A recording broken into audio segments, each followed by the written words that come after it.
8th standard chapter 4 life mathematicsல exercise 4.3ல 7th question என்ன கொடுத்திருக்கிறாங்கன்னா find the CI on rupees 15,000 for 3 years. அதாவது ஒரு 15,000 rupees நம்ம போடுறோம். எத்தனை வருஷத்துக்குன்னு பார்த்தீங்கன்னா 3 வருஷத்துக்கு போடுறோம். ஸோ அதோடைய CI என்ன, காம்பவுண்ட் இன்ட்ரெஸ்ட், தமிழ் மீடியம் பார்த்தீங்கன்னா 15,000 ரூபாவை 3 வருஷத்துக்கு போடுறோம். அதோடைய கூட்டு வட்டி என்னன்னு சொல்லிட்டு கேட்குறாங்க. ஆனால் வழக்கமாக ரேட் ஆஃப் இன்ட்ரெஸ்ட், அதாவது அந்த வட்டி வீதம்னு பார்த்தீங்கன்னா ஒன்று தான் கொடுப்பாங்க, ரைட்டுங்களா? ஆனால் இங்கே பார்த்தீங்கன்னா 15%, 20%, 25%, அதாவது முதலாம் ஆண்டு, இரண்டாம் ஆண்டு, மூன்றாம் ஆண்டு. ஸோ ஒவ்வொரு வருஷத்துக்கு ரெஸ்பெக்டிவ்லி முறையே அப்படின்னு சொல்லிட்டு சொல்லுவோம். ஸோ ஃபஸ்ட் இயருக்கு 15%, செகண்ட் இயருக்கு 20%, தேர்ட் இயருக்கு 25% கொடுக்குறாங்களாம். ஸோ இதுக்கு உண்டான காம்பவுண்ட் இன்ட்ரெஸ்ட் என்ன, இதுதான் கொஸ்டின். ஸோ ஃபஸ்ட்டு கொடுத்துருக்கிறது என்னென்னு பார்த்தீங்கன்னா பி, தட் இஸ் பிரின்சிபல். பியோடைய மதிப்பு என்ன இருக்குதுன்னு பார்த்தீங்கன்னா 15,000.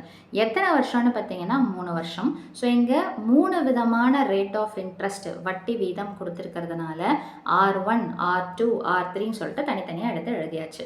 இப்போ பொதுவாக அமௌண்ட்டு கண்டுபிடிக்கிறதுக்கு என்ன ஃபார்முலா அப்படின்னு பார்த்தீங்கன்னா P into 1 + R/100 whole power n. இது நார்மலான ஃபார்முலா. ஆனால் இங்கே ஒவ்வொரு வருஷத்துக்கு உங்களுக்கு மாறிக்கிட்டே வர்றதுனால இதை நம்ம எப்படி மாற்றி எடுத்து எழுதலாம் அப்படின்னு பார்த்தீங்கன்னா A is equal to, நம்ம என்ன பண்ணுவோம், ஹோல் பவர் என்னன்னு போடுறதுக்கு பதிலாக அந்த எத்தனை வருஷம், 3 வருஷன்றதுனால ஒரே பிரின்சிபல் தான்.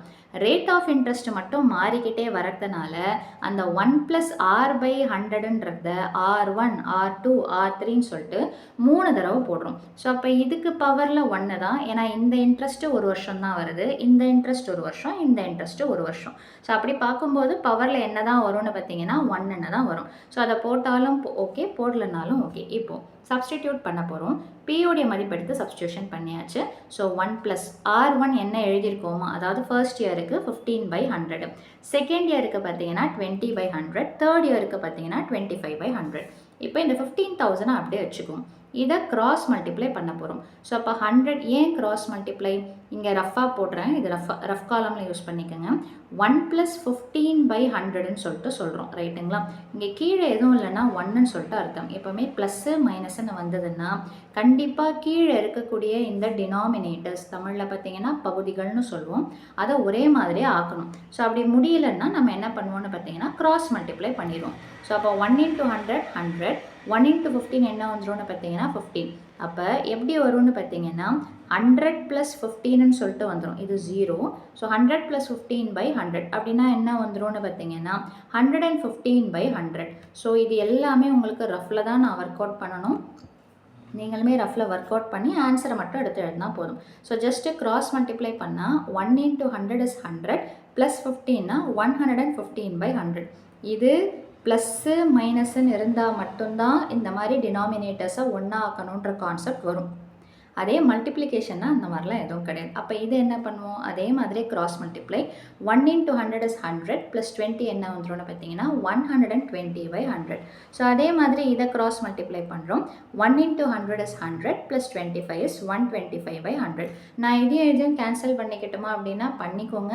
பட் இந்த மாதிரி பண்ணும்போது லாஸ்ட்டில் மட்டும் ஒரே ஸ்ட்ரெச்சில் கேன்சல் பண்ணாலே போதுமானது. தனித்தனியாக பண்ணும்போது இங்கே ஒரு தடவை, இங்கே ஒரு தடவை, இங்கே ஒரு தடவைன்னு கேன்சல் பண்ணும்போது மைட் பி மிஸ்டேக் பண்ணுறதுக்கு வாய்ப்புகள் இருக்குது.